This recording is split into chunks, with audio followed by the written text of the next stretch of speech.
এখন আমরা বেরিয়ে পড়েছি জিম কর্বেট থেকে কৌসানির উদ্দেশ্যে।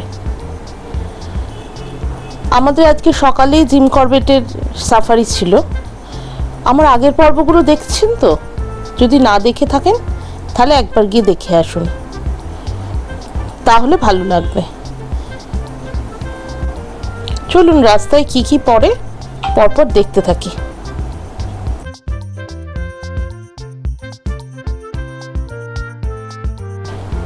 আজকে আমাদের কুমায়ুন সিরিজের দ্বিতীয় দিন। আমরা কালকে পৌঁছেছি রামনগর কেএমভিএনে।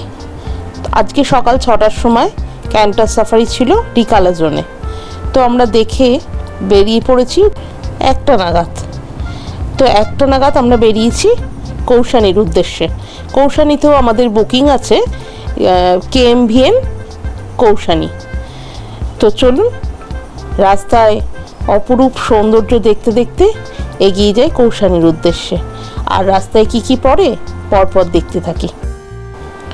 রাস্তার মাঝখানে এসে পৌঁছেছি এরকম একটা ভিউ পয়েন্টে। ভিউ পয়েন্টটা যদিও এর পাশেই, তার পাশেই একটি ঘুমটি দোকান ছিল, আর তার পেছনে তাদেরই বাড়ি সংলগ্ন এলাকা থেকে এত সুন্দর পরিবেশটা দেখা যাচ্ছিল, আমরা লোভ সামলাতে না পেরে আমরা ওই দিকেই বেশি ঢুকে যাই। তো এখান থেকে ভিউটা অসাধারণ আসছিল, যাকে বলে মানে চোখ জুড়িয়ে যাচ্ছিল।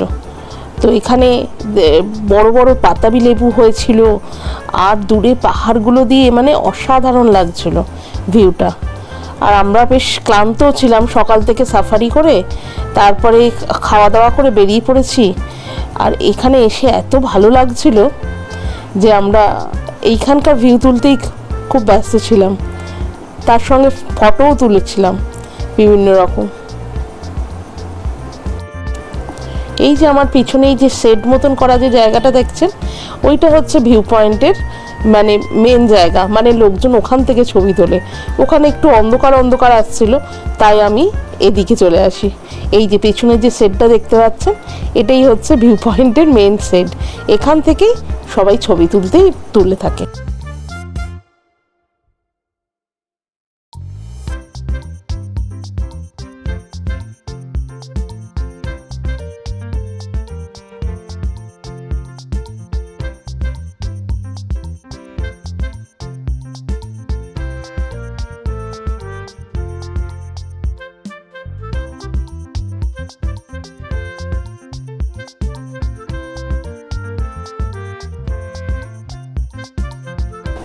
জিম কর্বেট থেকে কৌসানি পৌঁছাতে মোটামুটি 4.5 ঘন্টা থেকে 5 ঘন্টা মতন সময় লাগে।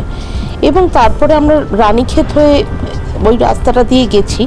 তার ফলে রানীক্ষেত, কালিকা দেবী টেম্পল, ভিউ পয়েন্ট, এছাড়াও আর যা যা পড়েছিল আমরা সবই দেখতে দেখতে গিয়েছিলাম। যদিও খুব ক্লান্ত ছিলাম, সব স্পটে সবসময় নামিও নি বা ওপর পর্যন্ত উঠিনি, কিন্তু যতটুকু দেখা গেছে ততটুকুই আমরা দেখে নিয়েছিলাম। রাস্তাটা ছিল অসাধারণ সুন্দর, ভীষণ সুন্দর। এর মানে চারিপাশটা ছিল, আমরা খুব এনজয় করতে করতেই যাচ্ছিলাম পুরো রাস্তাটা দিয়ে। আমাদের পরবর্তী ডেস্টিনেশনে পড়েছিল কালিকা দেবী টেম্পল। আমরা রাস্তার মাঝখানে কালিকা দেবী টেম্পলটা দেখে নিয়েছিলাম। আমরা আসলে মার্চের মাঝামাঝি গিয়েছিলাম ওইখানে ঘুরতে। তো প্রতিদিন রাত্রিবেলায় প্রায় বৃষ্টি হচ্ছিল ওখানে, আর তার ফলে সারা দিনটা এত সুদিং ওয়েদার ছিল, মানে বেশ ভালো। সকালবেলার দিকটা এবং রাত্রিবেলার দিকটা তো বেশ ভালো ঠান্ডা ছিল, আর সারাদিনও বেশ মানে আরামদায়ক ওয়েদার ছিল, মানে না গরম না ঠান্ডা, মানে ভীষণ ভালো ওয়েদারটা ছিল। তার ফলে আমরা পুরো জার্নিটাতেই খুব আনন্দ করতে পেরেছি। আমাদের কোনো রকম যে অসুবিধা হওয়া, গরম লাগা, প্রবলেম হওয়া, কোনো রকম প্রবলেম হয়নি। তো ওই জন্য বৃষ্টি হওয়ার জন্য ওয়েদারটা খুবই মানে বেশ ঠান্ডার দিকেই ওয়েদারটা ছিল, এবং বেশ আরাম পেয়েছিলাম। পৌঁছে গেছি কালিকা দেবী টেম্পলে।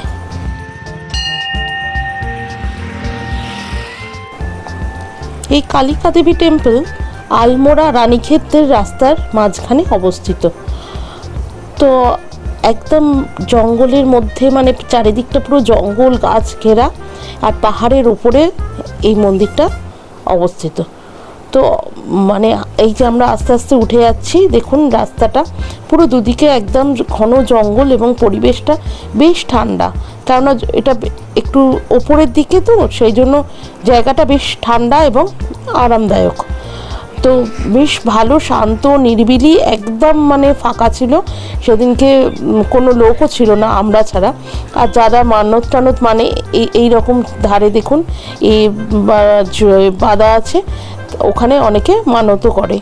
আর অনেকে এটা হচ্ছে ওখানকার দুর্গা কালী মন্দির, তো কি বলে অনেক খুব জাগ্রত মন্দির একটি, এবং মা সবার মনের কামনা পূরণ করেন, এটাই সকলের বিশ্বাস। এইখান থেকে আরও 50 মিটার মতন ওপরে গিয়ে মেন মন্দির, মায়ের যে কালিকা দেবীর যে মন্দিরটা, সেখানে সেই অবধি আমি আর উঠিনি, কারণ এই অবধি পৌঁছাতেই আমার প্রচণ্ড হাঁপ লেগে যাচ্ছিল। তো এখান থেকেই প্রণাম করি মাকে, দিয়ে তারপরে আমরা আবার নিচের দিকে নেমে আসি।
এরপরে আমরা ওখান থেকে যাই রানীক্ষেতে।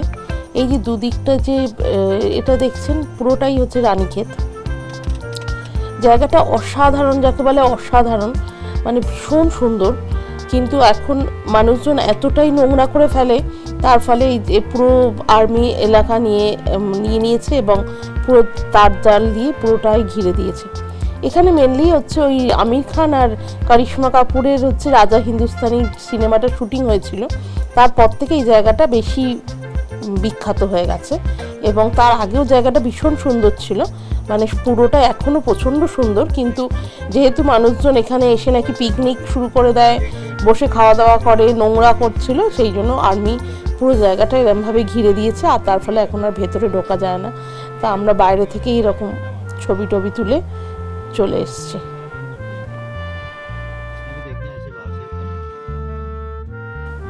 এরপরে মোটামুটি আমরা কৌসানিতেই পৌঁছে যাই। আর কিছু রাস্তায় সেরকম কিছু আর দেখার নেই, বা আমরা দেখিনি আর কি। এই যে আমরা পৌঁছে গেছি কৌসানি। কৌসানিতেও আমাদের কেএমভিএনের রিসর্টটাই বুকিং ছিল, ওখানকার গভর্নমেন্টের। ভীষণ সুন্দর ছিল রিসর্টটা, সেটা আপনাদেরকে পরবর্তী পর্বে দেখাচ্ছি। আর যদি ভালো লেগে থাকে আমার চ্যানেলটা সাবস্ক্রাইব করবেন, আর লাইক কমেন্ট শেয়ার করে একটু পাশে থাকবেন, বেল আইকনটা প্রেস করে রাখবেন। আজকের মতো টাটা।